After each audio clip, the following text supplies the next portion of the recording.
In Miami, daycare under fire this morning after a teacher had her children, some just 2 years old, wear blackface to celebrate Black History Month. CNN's Athena Jones reports. I'm appalled, flabbergasted. There's no words. I'm like, is this even real? This is how a daycare in Miami celebrated Black History Month. A classroom full of 2-year-olds in blackface. Where are the checks and balances, right? So nothing like this happens. Good job. Courtney Politis, whose 1-year-old daughter attended the daycare but was not in this particular class, says she was horrified when another parent at the school shared these photos originally posted on the daycare's app.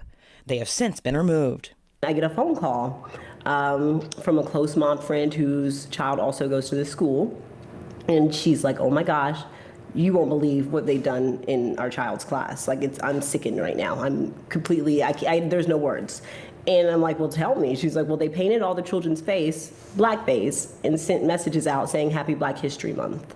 She reached out to daycare owner and director Patricia Vitale that same day. I'm immediately sending the screenshot over to her, and I let her know. I'm like, this is racist. Her response, I'm sorry, question mark. I don't understand. What are you saying? What is racist? Blackface. In our school, we don't use this word, neither. We have this kind of mind. As a mother of 2 young biracial children, Politis says it's hard to protect them. I thought we would have more time before these sort of things or racism or microaggressions would have to be experienced by our children. Reached by CNN, Vitale declined to comment.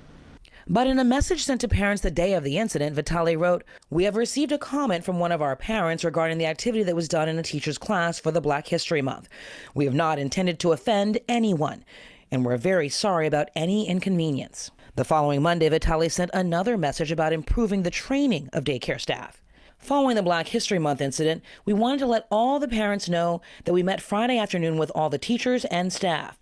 We went over several ethical and multicultural education points. I will teach them a class covering all the necessary topics regarding U.S. history and multicultural education. You may rest assured this will never happen again. But that promise wasn't enough for Politis.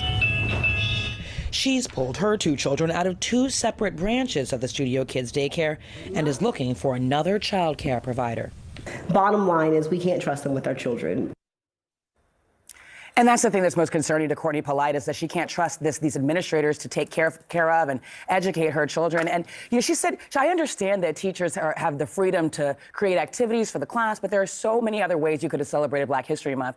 She said another school, they painted traffic signals. They learned about Garrett Morgan, who was a Black inventor who got one of the first patents for a traffic signal in 1923. And so their activity was painting traffic signals. She wonders why in this class the teacher decided to dress these kids up as different professions, simply paint their faces black. That is not a celebration of Black history, and she just wonders how this could slip through the cracks. So we'll see what happens with that. This is why knowing history and teaching the correct history of the country is so important, because then you don't do really ignorant things like this. Education is the antidote to ignorance. Yeah, and this is a beginning in preschool and daycare. Thank you very much, Athena Jones.